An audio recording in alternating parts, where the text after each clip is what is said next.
Ja nyt meillä on täällä haastattelussa Kai, Kevin, Axel, Jakob. Tervetuloa, välkomna. Tack så mycket. Ja hyvää itsenäisyyspäivää kaikille. Kiitos samoin. Millä tunnelmilla olette täällä tänään? On se iso kunnia, että meillä on ollut niin kuin tosi hullu vuosi. Ei olisi niin kuin voinut kuvitella, että näin kävisi, että oltiin niin kuin siinä Melodifestivaalissa, voitto tuli Euroviisuissa ja nyt tämä on niin kuin kruunu tähän vuoteen jotenkin. Että se on ihanaa olla täällä juhlimassa ja iso kunnia, että Stubb niin kuin pyysi meitä tulemaan. Miten hullu vuosi tämä on ollut teille? Ja, tosi hullu.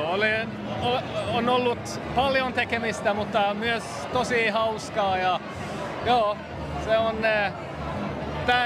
seuraava vuosi on vähän rauhallisempi. Joo. Mutta miten niinku Suomen että Ruotsin kanssa on ottanut meitä vastaan, se on ihan niin hieno asia ja me ollaan niin ylpeitä ja kiitollisia, että ihmiset tulee keikkoille ja tykkää meidän biiseistä.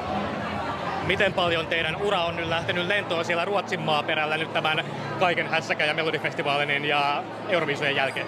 Vaikea hahmottaa oikeastaan, mutta mä uskon, että meidän Spotify-sivusta löytyy joten, että oli 7000%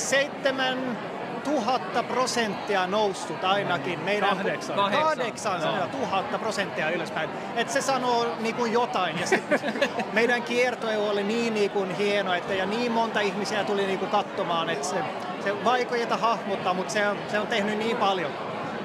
Te pääsitte myös esiintymään Ruotsin kuninkaallisille tuossa taannoin. Miltä se tuntui? Tosi hyvä. Se oli hauskaa ja se oli ensiksi tämä Nationaldagen 6. juni. Melkein sama sää niin kuin tämä. Joo. Mutta me olemme ulkona. Joo, se oli ero, joo. Mutta sama sää.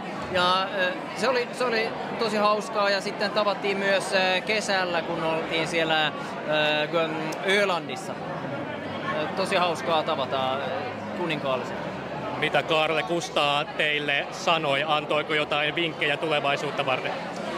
Se oli tehnyt paljon kiertoita kanssa sen työssä ja hän sanoi vain, että pitää ottaa rauhaa jotenkin ja löytää sille ja hän tiesi mitä meillä oli siinä käynnissä ja oli hyvin huolissaan ja sanoi, että pitää kans ottaa rauhaa, mutta oli tosi kiitollinen, että me tulimme sinne, koska se oli hänen kesämökin vierellä koko sen paikan ja se oli tosi hieno kokemus. Se on vaan pieni tupa. Oletteko te tulleet tänne tänään puolisoidenne kanssa yhdessä? Joo. Yes, joo. Mitäs he ovat olleet mieltä tästä linnanjuhlien hulinasta? Tosi hauskaa ja oli iloisia myös, että me saimme kutsu vähän etukäteen, että ehtii miettiä minkälaista mekko tulee ja meikki ja kaikki oli suunniteltu ja sen vuoksi aika rauhallisesti tuli tänne. Onko teillä kellään jotain uusia kuvioita parisuhteiden ja perheasioiden tiimoilta? No, ei mitään sanottavissa tällä hetkellä. Onko sinulla? Ei tällä hetkellä, joo, mitään. No niin, eli tasaisen hyvää kyllä. Sillä rintamalla. Joo. Mm-hmm. No, heitä ei ole hirveästi julkisuudessa nähtykään, niin miten he ovat ottaneet tämän teidän valtavan suosion ja jopa seksisymbolin maineen, mikä teille on tullut tässä vuoden aikana? No mä en ole seurannut hyvin paljon. Mä oon yrittänyt ottaa vähän sinne askel takaisinpäin ja mä en ole kattonut niin hirveästi, mutta onhan se kiva, että ihmiset tykkää mistä me teemme ja kaikki niitä ja ne seuraavat ja ne tekee omaa juttuja ja tanssii ja se on mun mielestä hauskaa, että ihmiset tykkää. No mitä te nyt odotatte sitten ensi vuodelta erityisesti? Toivottavasti uusia biisejä ja lisää keikkoja. Saamme jatkaa tää aivan mahtava matka ja vähän myös saa siis suunnitella ja miettiä enemmän, että okei, mitä me nyt teemme ja pari uutta ideoita pistämme nyt biiseihin ja katsotaan mitä tulee. Hei, kiitos oikein paljon Kai, tack så mycket.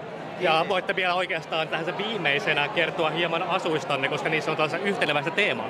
Joo. Tämä on saunavihta Ja se on Mert Totsamo on tehneet tää Iira Böökin kanssa. Joo. Tosi hieno. Siis oli hauskaa viedä jotain myös saunateemasta tänne Linnajuhliin. Täällähän on kuumakin kuin saunassa ja vastuussa, että asianmukaisesti. Hei, kiitos oikein paljon Kai. Kiitos. Kiitos. Hyvää itsenäisyyspäivää. Kiitos samoin. Kiitos.